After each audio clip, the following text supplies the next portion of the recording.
Welcome to Victims and Villains. If you guys are new to our channel, we create content that is essentially mental health through pop culture. My name is Captain Nostalgia. I'm a writer, podcaster, and the director of our film festival, Horrific Hope. First film festival of its kind to be horror-centric and mental health focused. We'd like to thank our sponsors, Convicted Printing, Diabolical DVD, and Fierce Literature, all of which you guys can find links for in the show notes below. And if you guys would like to become a sponsor or submit your films, those links are down there as well, where you'll also find links to all of our social media, podcasts, or movie reviews like this, and most importantly, our mental health resource library. Today we're going to be talking about the movie She Said, and I just want to start off by saying that I feel very underqualified to be talking about this movie. I'm a cis white male, and topics like this movie that we're getting ready to discuss are incredibly intimidating to me, but it's also something that I feel very passionate about and something that I'm a little bit biased about because I'm the son of two parents who were both sexually assaulted in their youth, and so stories like this I feel like are really important to talk about, and I feel like they're not being talked about more. And movies like this I very much value because we are being educated while also being told a really gripping story. She Said tells the story of the New York Times article that essentially broke open the Harvey Weinstein case a few years ago, wide open, and started the movement known as Me Too. And yeah, this is kind of the journey to kind of get that piece out there and the fear surrounding this tumultuous journey. I'll probably mispronounce that word, but that's fine. I feel like this is a really important movie to discuss, and it bums me out that probably not a lot of this movie is going to fly under the radar, and I'm really hoping that what I have to say about this movie will turn people and at least consider it once it hits streaming services. But I'm going to go out on the limb and just say that I genuinely love this movie. Right out the gate, I will say the first act of this movie kind of setting up these characters, Jodie Kenner and Megan Tohey, played by Zoe Kazan and Carey Mulligan. I feel really disconnected in the beginning because the first act essentially is kind of setting Mulligan's character up to be this like hard-hitting reporter that, you know, kind of broke a similar case about Donald Trump wide open, and kind of what little effect that had in the wake of the 2016 election. And then you flip, and she's like also expecting to be a new mother.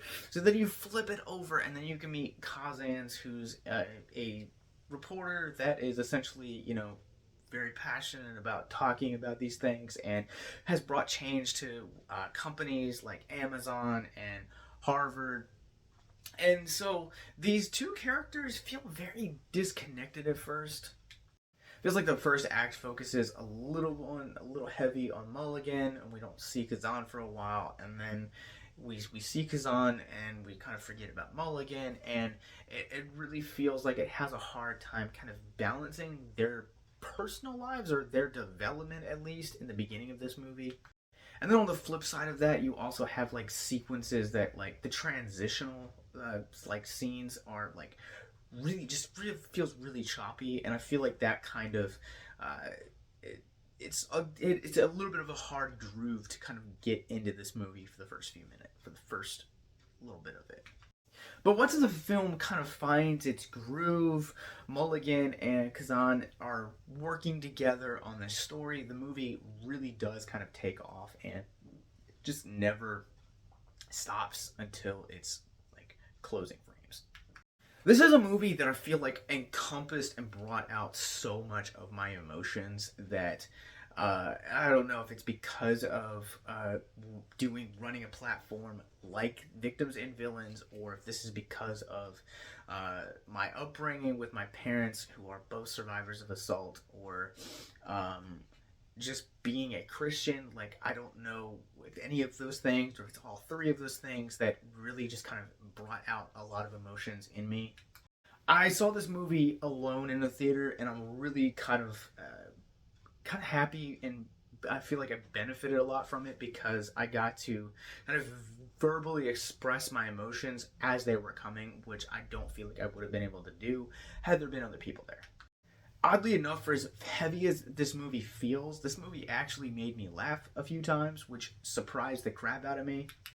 Not to mention, this movie is an underdog story.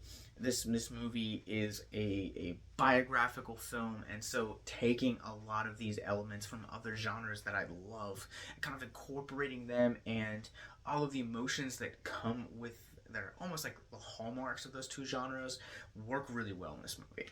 Like, there are times in kind of like the third act where, the first two acts are kind of like, traditional underdog stories where you're getting told no a lot. There's a lot of loss, and there's just no victories for the characters.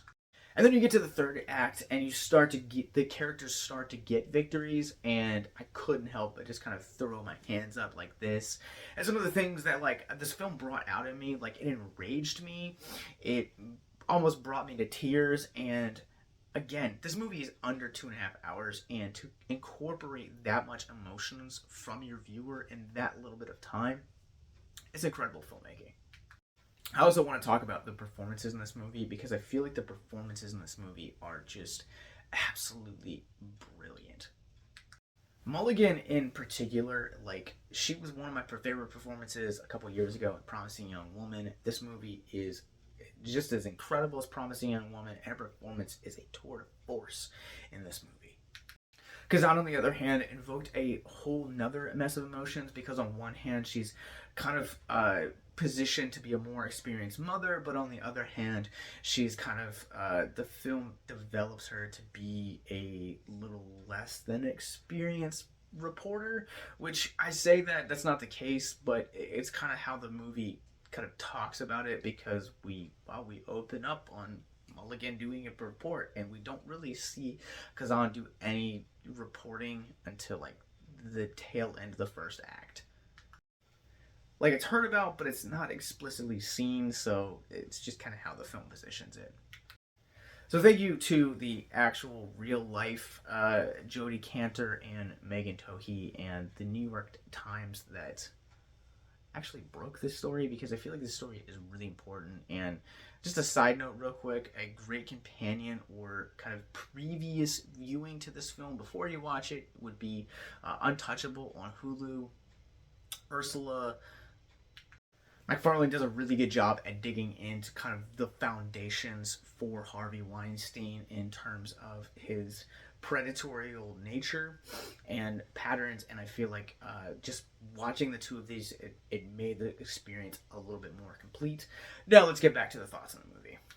I feel like this movie's paced really well. I feel like this movie, I'm gonna just throw this out there, this movie is not gonna be for everyone. I feel like everyone should see it because of the important nature and historical milestone it's covering, but it's not going to be for everyone, and that's largely in place because of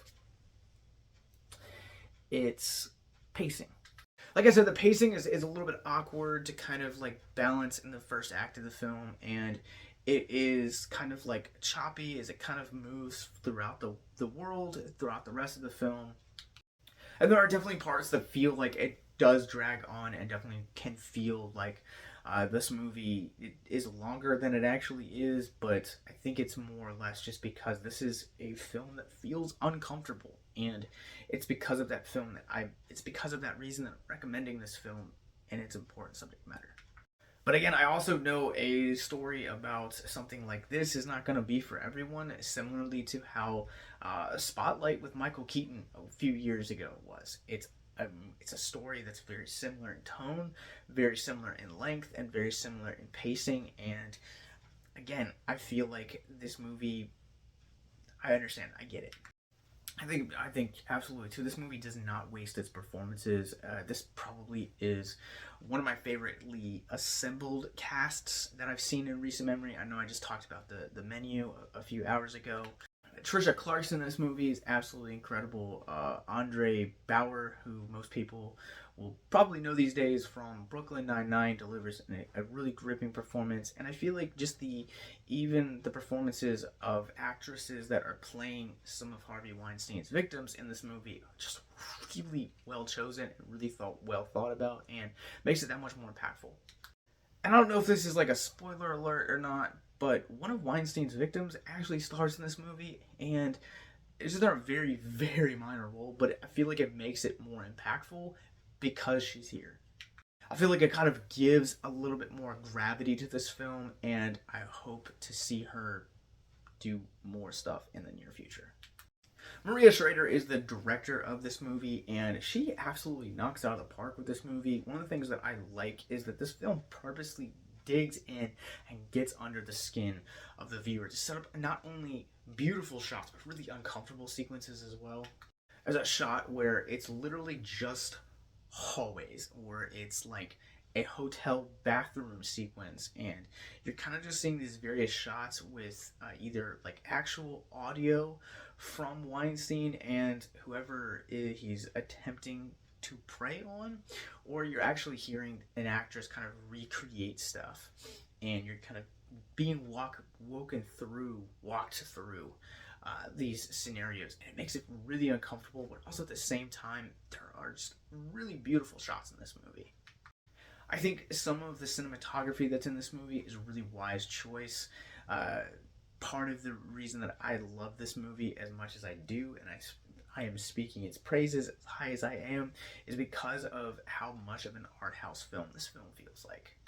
It feels really wild to note something like this because I feel like the subject matter itself kind of really does speak for itself, but the fact that you can throw in not only great performances that usually come with a movie like this, but also have these really just eloquent, but also at the same time uncomfortable shots within the span of 2 hours is just a true masterclass of filmmaking.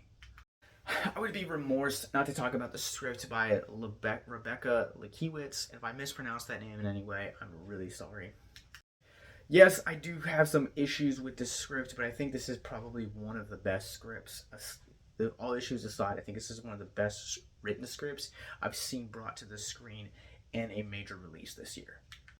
I think this is, a story that, again, it's important. And I think Lenkiewicz not only develops really likable characters, but also at the same time captures the fear and that surrounded this story for so long, and the trepidation of wanting women to speak out, and kind of really lays a good foundation for what would be known as the Me Too movement, and being kind of the pioneer in this. I think Rebecca just does a great job.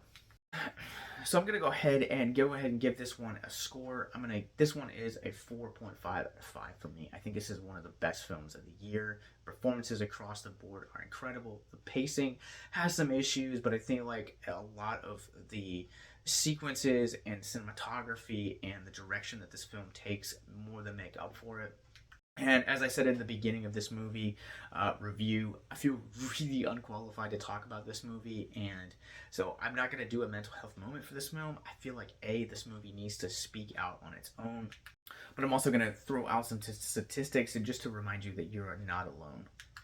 According to RAINN's website, every 68 seconds, an American is sexually assaulted. Probably the hardest statistic to swallow is that 25 out of every 1,000 rapists only end up in jail. The majority of them feel free to walk. And this movie explores why that happens. I just want to remind you that if you're watching this, and if you experience some of the things like what you've seen in this movie or that this movie tackles, understand that you're not alone.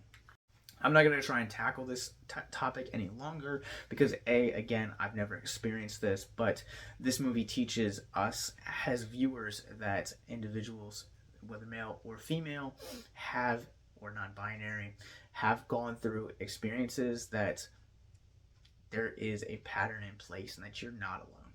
So if you or someone you know has ever experienced sexual assault, or you're currently going through the mental health aftermath of that, please consider to reach out to RAINN. It's 1-800-656-HOPE. That's 4673, or you can chat with them live on their website, and I'll provide links for all of that in the show notes below.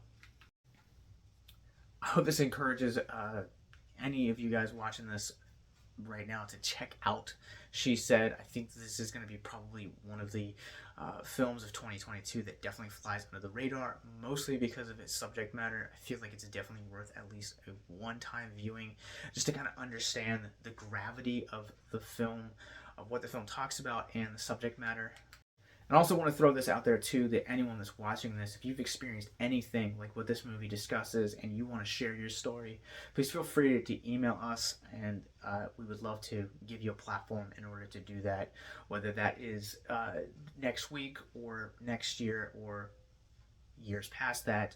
That link is going to be in the show notes below as well. And She Said is now playing from Universal Pictures, and I hope you guys please go check this movie out. And again, hit the subscribe button below and have a good weekend.